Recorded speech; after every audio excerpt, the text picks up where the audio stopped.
All right.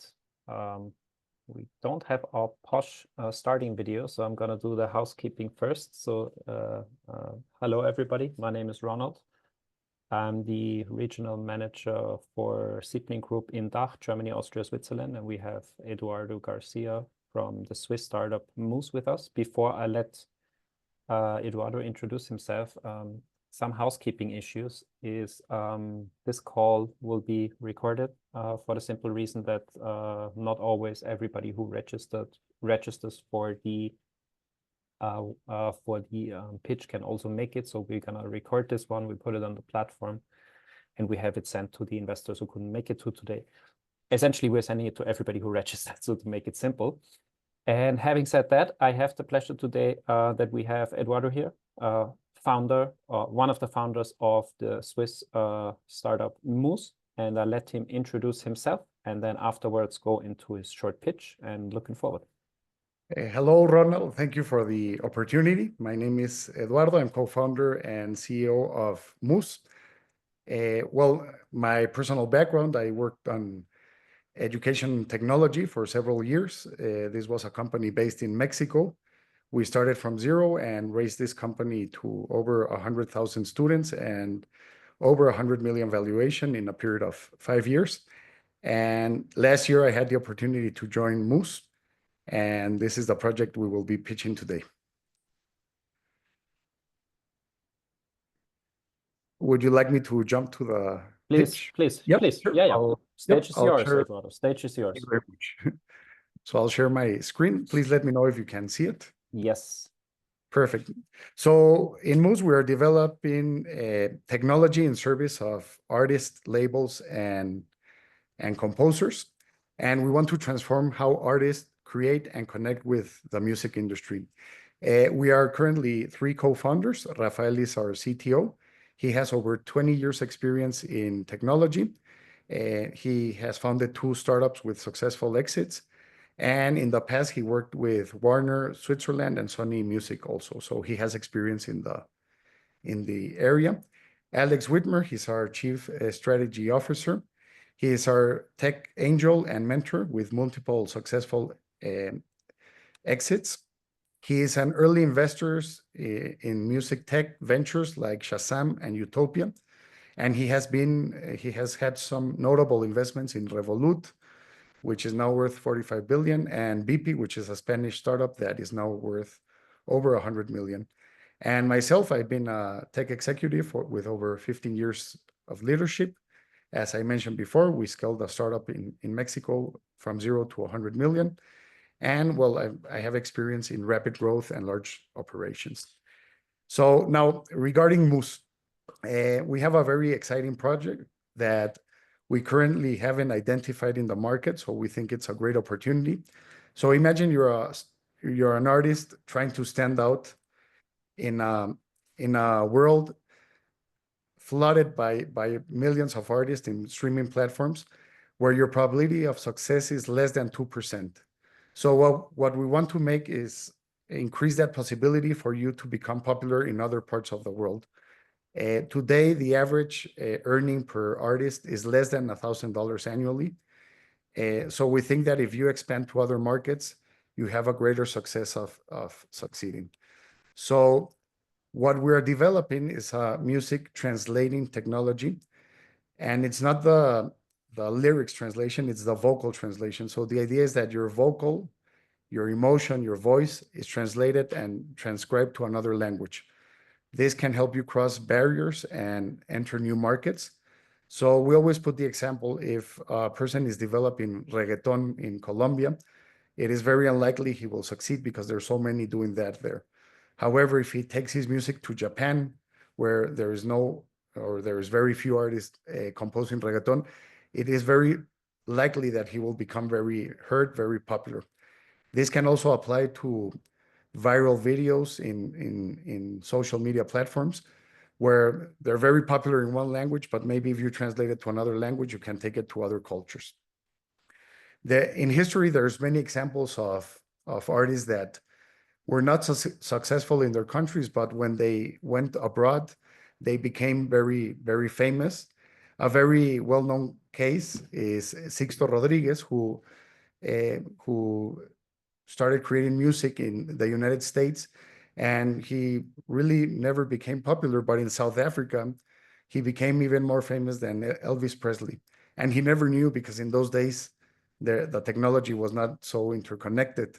And he found out about this many years later. So we think there's an opportunity for artists to grow abroad. Currently, we haven't identified any software companies doing this. So we think there is a huge market, and this is due to the complexity and also to the barriers of entry. Spotify estimates that by 2030, there will be over 50 million creators fueled by AI technologies. So each day it will be more complicated to succeed in the markets. English remains the dominant language in music streaming. I will show you a graph right now where most of the music in the streaming platforms is in English. So if you take it to another language, your probability obviously increase.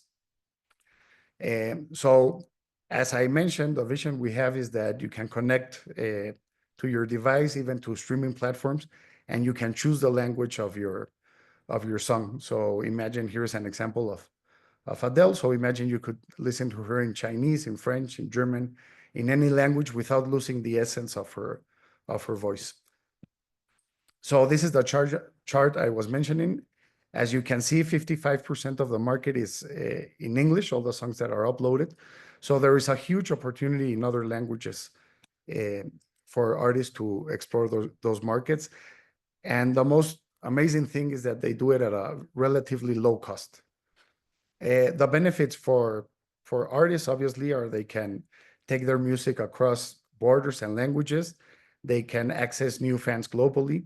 They maintain the copyrights of their music. This is very important because there is a great debate right now with AI platforms and the ethical part and the responsibility. We are a responsible music AI company, so we believe in compensation, and we believe in the human creativity of music. So we want to recognize that, and that's why the artists maintain the copyright controls of their music.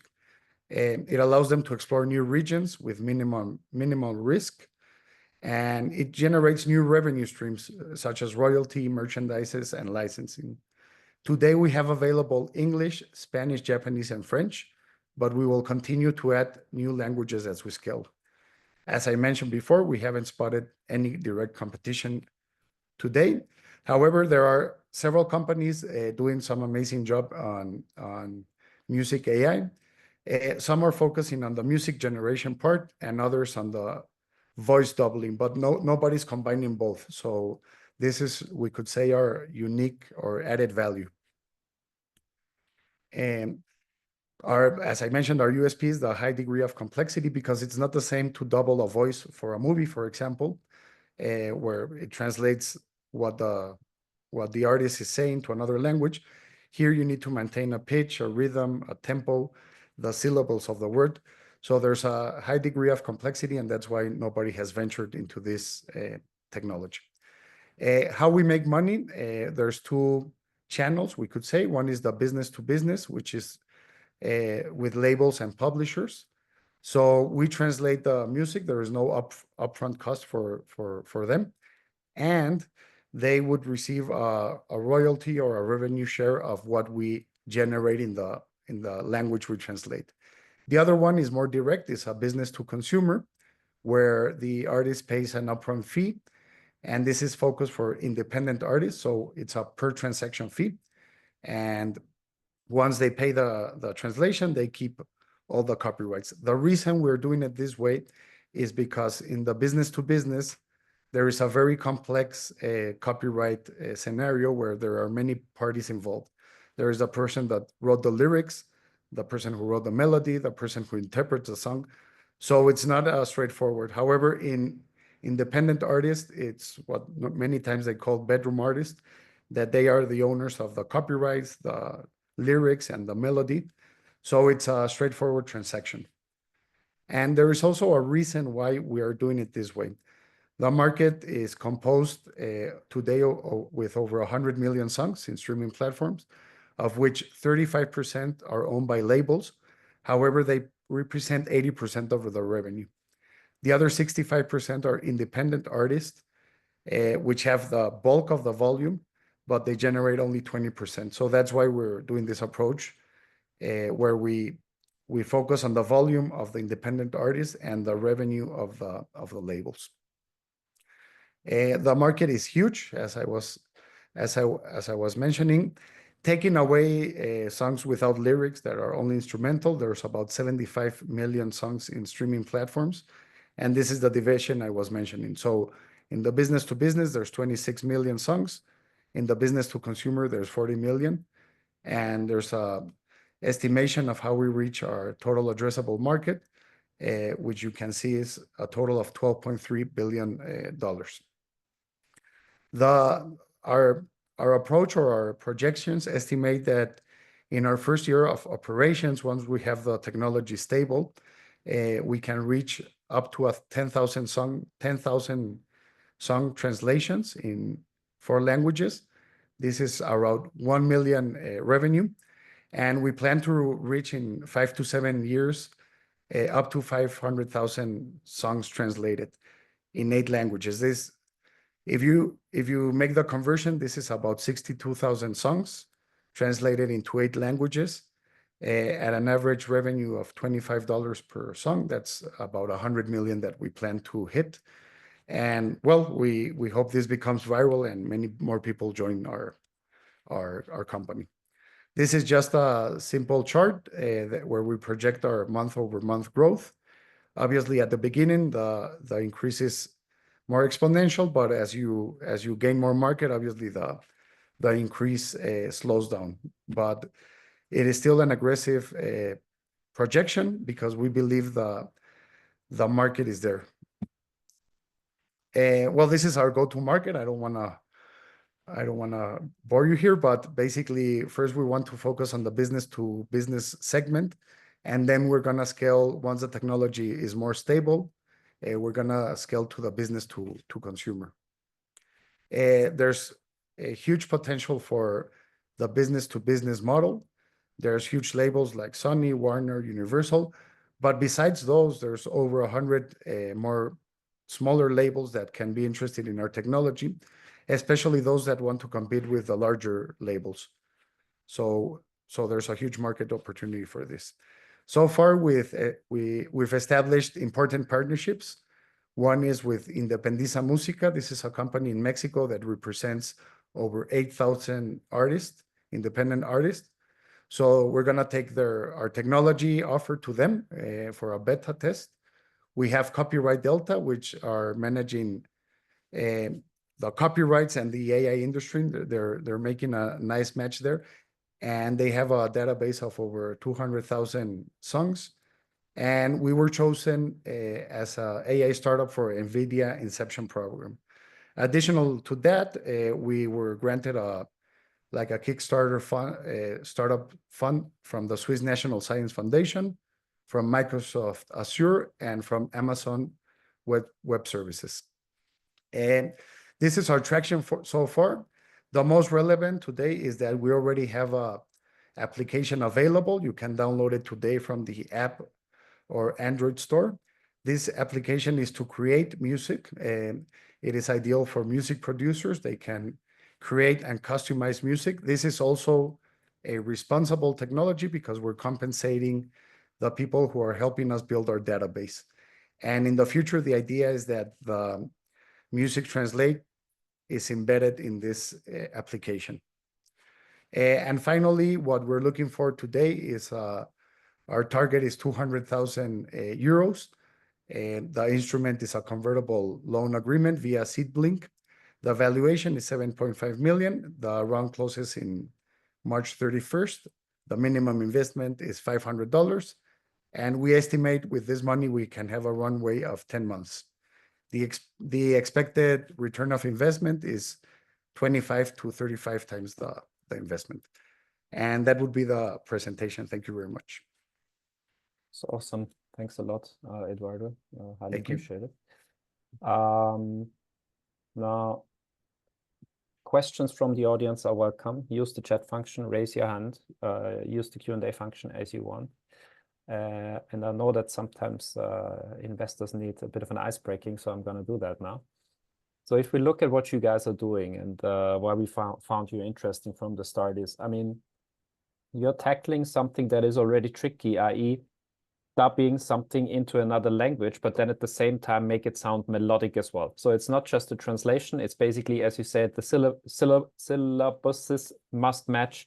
It must be a coherent statement. And how did you come up with this idea first and foremost? And where is the secret sauce of Moozz? Why can you pull this off what nobody else could? Well, the idea came, we developed first the application that I mentioned previously, and we noticed that all the industry was heading in that direction. So what we originally wanted to do was to give a voice to people to express through music. But we noticed that there are many companies doing this, and we saw the market crowded even in a short period of time. So we did a pivot, which is, I think, an advantage of startups, that we can pivot easily. And we started talking to people in the industry, to music producers, to artists, and they loved the idea. So that's why we started focusing on this technology. And we discovered it because when we were adding vocals to our application, I asked Rafael if he could give me a sample in Spanish for the Mexican investors that we were talking to. And he created the same song that we had done in Spanish. So I said, well, this might be a good idea to explore as a business as a whole. So that's how we came about it. And the secret sauce, well, I'm not the CTO, it's difficult to explain, but basically the challenge is in automating all this technology. So we're training the voices with our own model. It is we could say a complicated process, but we've already tackled it. And now the only thing we need to do is automate this technology that we already developed. I understand. So essentially, you pivoted from an app that creates AI music for mainly creators. I think that's what we also discussed when we first met already a while ago. Now towards the translational part or side of things due to your market research. Okay, fair enough. So how do you make sure you get hold of all the data that is needed for training your models? I mean, obviously you're having a smart approach by offering your beta app now, which I saw on the timeline to first customers and creators, and then basically gradually accumulating data and having your models learning. Is that correct? Is that a correct assumption? Yes, we're partnering with music societies and labels. That is the idea.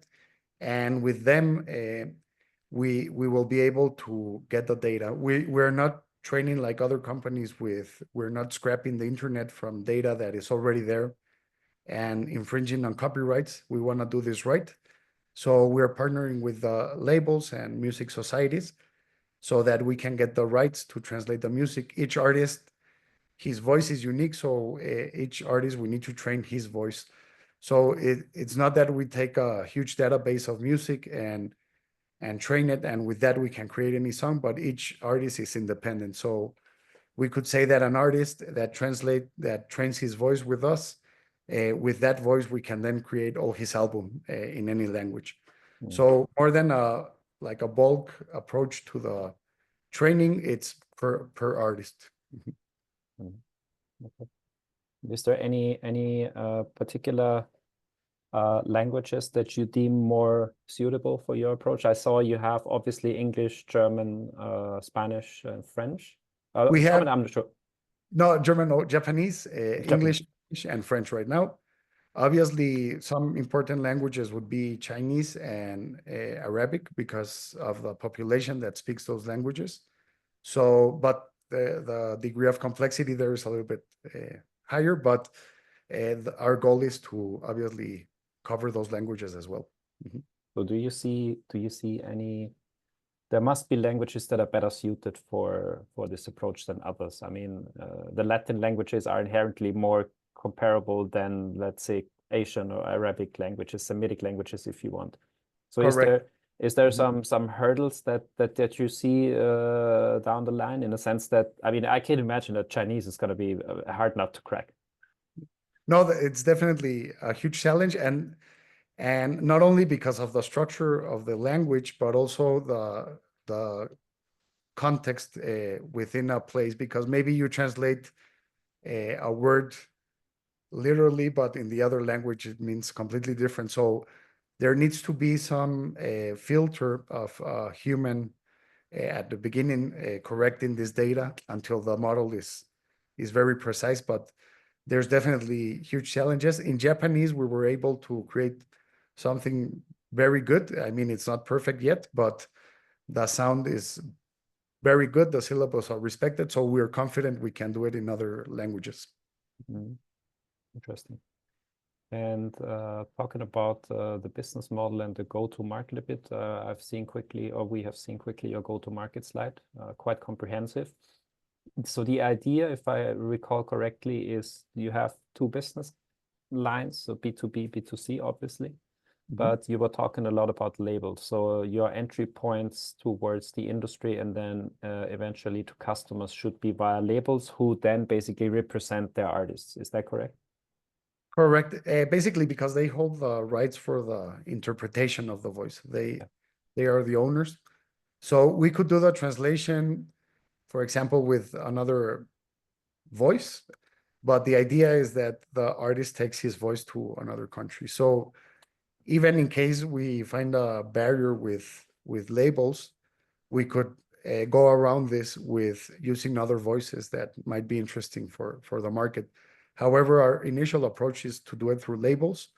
We've spoken to some labels in Europe and also Latin America, and they like the idea, but nobody wants to give the first step, no, because there's still a little bit of taboo with AI, so they don't know what the reaction of the public will be. So I think it's a process, and eventually people will jump on board this technology. Do you see this, because you said on the competitor slide that you haven't really identified the real 100% competitors of yours? So this kind of sounds a bit like a blue ocean strategy, which is all good and well. But there were a couple of names of companies that are doing similar things. I mean, the most prominent one that I have seen was 11 Labs, obviously, who are doing the dubbing for podcasts, everything that is spoken language, essentially. And these guys are quite well known. I know, though, as well, that nobody yet relies entirely on fully automated translation, be it AI-driven or be it anything else. How would you view that challenge for Moozz? Do you see that, like, translating songs, making them rhyme, making them sound nice in another language can be fully automatized, or will there be, at least for the time being, some human refinement required? Where do you see that? Well, at the time, there will be some human refinement. Obviously, as we scale and we have more data, it will be fully automated. But obviously, the AI is moving very fast, and there will be new technologies that we can integrate that will help us with this. But at the moment, there has to be a human clearance, we could say. Got it. Having talked about the customer and the competition, your business model also seems clear. So where do you stand currently? I think I've seen on the arrow slide, on the timeline slide, that the app is up and running in the App Store, so people can download it and play around with it. Where do you see, what are the next milestones going forward? So let's say for the next 12, 18 months, what do you need to achieve? And also, what risks do you see for the next 1.5 years? Okay. Well, right now we're gonna launch the app officially in probably a couple of months. We are trying to partner with some influencers in the industry that explain how the technology works, how it can be used. And the idea is to make it grow like a product-led growth. So first, like an initial impulse from these influencers, and then grow organically. Once we accomplish that, this will be the instrument through which we will promote our translation. So we need to scale our application considerably so that we can then upsell the music translate technology. The risks or the threats we see is that there's a lot of money in this industry and there's big pockets. So there could be others that develop this technology. So we need to move quickly so that we can gain a strategic position in the market before other ones beat us to that. Yeah, you said it's correctly. I mean, there's very few verticals / industries where there's more money being thrown around like anything that has AI label on it. So you need to build up your moat. Would you see, and to linger on that point, how to build such a moat in a short amount of time? How would you view that? What's the best protective measures you can build around Moozz in order to defend it from the Mistral's AIs, the OpenAIs, the Anthropics, and all that stuff? Well, we have a patent pending in the US, which we think can protect our technology. And there's also, it's a very complex industry because there's so many parties involved in the copyrights that even companies that want to do this, there's a barrier with music societies, the labels, the publishers, and it's not an easy wall to overcome. So we're trying to do it the right way. We're trying to build these bridges with these societies, with partners, and we think that the people that or the companies that do not have that will not be able to succeed in, even if they have the technology. Right. So it's basically building up as quickly as possible the vital connections to the stakeholders that hold the copyrights that you need quickly. Would it be possible also to team up with Spotify, or is that a problem? No, we would love that, but I think it's still a bit early. Yeah, but sure. In the future, that would be ideal. Got it. Okay. And personally, I mean, we have seen the team slide, and you being one of the 3 founders, all experienced people, some of them with exits below their belt. What's your personal view of Moozz? How long will you scale the company? When would you see a likely exit scenario? You were mentioning ROI multiples, which is always obviously a bit crystal ball, but still. Of course, yeah, it's very difficult to anticipate in this stage, and many times the projections are wrong because there's so many uncertainties. This can mean either less or hopefully more, but we see a potential exit in 5 to 7 years once our technology is more mature, once we have more traction, and this could be done through acquisition by a larger company, maybe integrating to a larger ecosystem, or even revenue-based, that the revenue itself provides the exit to investors. Got it. Any questions from the audience? Just looking at the Q&A quickly. No, there is none. If that is the case, is there any final statement from you, Eduardo? A message that you want to deliver to interested investors that you deem important for them to know? Well, I understand that it's difficult to choose the right startup initially. I think there's many elements that need to be considered. One is that the world has a lot of uncertainties right now with the geopolitics, and Switzerland provides a lot of stability, both in currency and in protection to investors. So I think that would be an important element to consider. Second is the industry in which we are. It's one of the fastest growing industry in the last 100 years. So putting a bet there in companies that are early in this market, I think would be wise. And finally, the team, we're not obviously as young as other startups, but we've had experience, we've had mistakes, and we think that that helps give more stability and better administration of the resources that are invested because we have experience.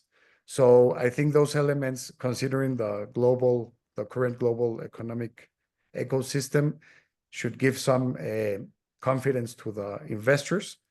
And well, on a final note, also thank SeedBlink for the ongoing support and also the guidance throughout this process.